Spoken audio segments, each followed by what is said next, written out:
वला ज़ालिका लमिनश शाहिदीन वश्शाकिरीन वल्हम्दुलिल्लाहि रब्बिल आलमीन। फारक़े हक़ व बातिल इमामुल हुदा तेगे मसलूल शिद्दत पे लाखों सलाम। वो उमर जिसके आदा पे शेदा सकर, उस खुदा दोस्त हजरत पे लाखों सलाम।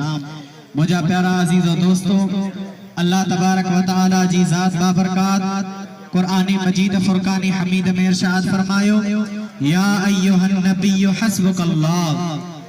ए नबी, ऐ गैब जो खबरों बुधाई दर नबी, तवां के अल्लाह काफिया। ऐ जे अवां जी इत्तिबा कई, तवां जी ताबेदारी कई, मोमिन भी अवां के काफी अंदाजा जो सुभान अल्लाह। या आयत मुबारका हजरत उमर फारूक रदी अल्लाह ताला अन्हो जे शान में नाज़िल किया। जने हजरत उमर फारूक रदी अल्लाह ताला अन्हो ईमान आंदो, ईमान आने का बाद में रसूलुल्लाह सल्लल्लाहु अलैहि वसल्लम जो सच्चो ऐं पक्को गुलाम थी रहो।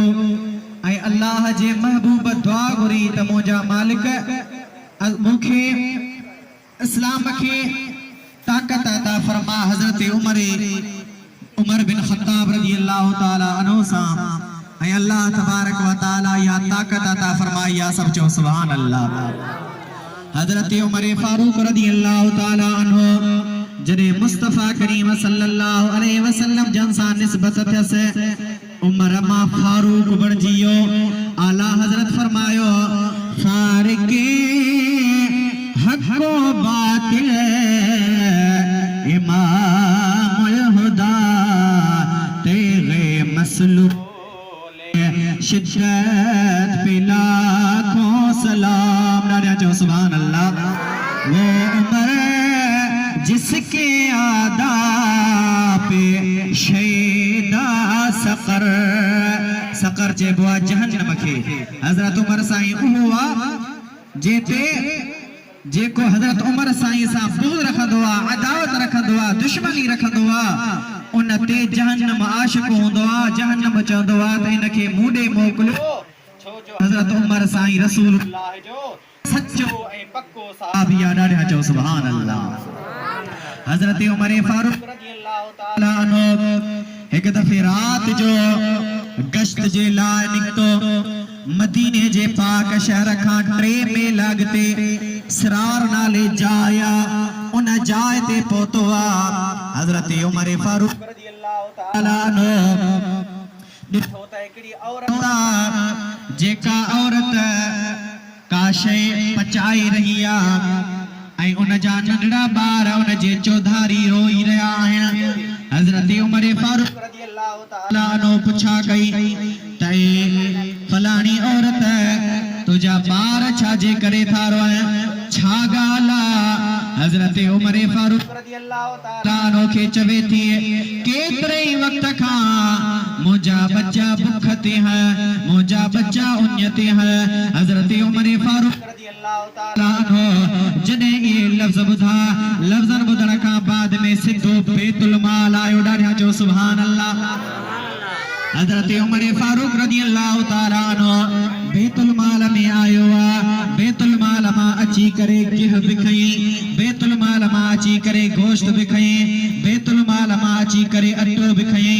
पर जे वक्त खणे पियो त हजरत उमर फारूक रज़ी अल्लाह ताला अन्हु सा गुलाम वा जंहिंजो नालो असलम वा।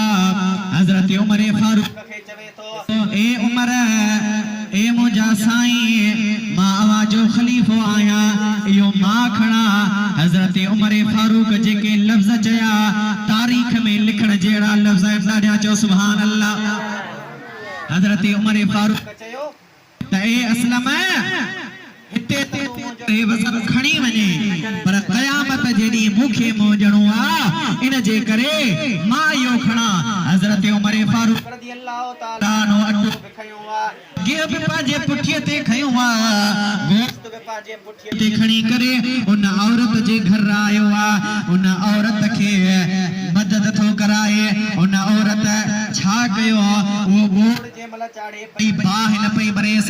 हजरत उमर फारूक रज़ी अल्लाह ताला अन्हु चुल्हे में फूक रुकू पियो ॾे ऐं उहो जेको दूहो वा उहो दूहो हज़रत उमर साईं जे ॾाड़ीअ में पियो लॻे हज़रत असलम चयो त हे मुंहिंजा साईं हे दूहो तव्हांखे लॻे तव्हां हे ॾेई छॾियो आहे पर हाणे असां हलिया हलूं हज़रत उमर फारूक रज़ी अल्लाह ताला अन्हु चयो जेसीं ताईं मां हिनखे चङी तरह सुम्हारींदुसि नंढनि ॿारनि खे जेसीं ताईं इहे बुख ते हूंदा तेसीं ताईं मां आराम कोन कंदुसि राजा चयो सुभान अल्लाह तेसि ताईं मां आराम कोन कंदुसि जेसि ताईं हे बुख ते हूंदा हे खाइनि हे आराम कनि त उन खां बाद में असां हलंदासीं उन नंढड़नि खाधो खाइण खां बाद में हज़रत उमर फारूक रज़ी अल्लाह ताला अन्हु उतां रवानो थियो आहे त मुंहिंजा दोस्तो अज़ीज़ो ॾिसो बादशाह हुआ वक़्त जो ऐं उहो एॾो अदल थो करे एॾो इंसाफ़ थो करे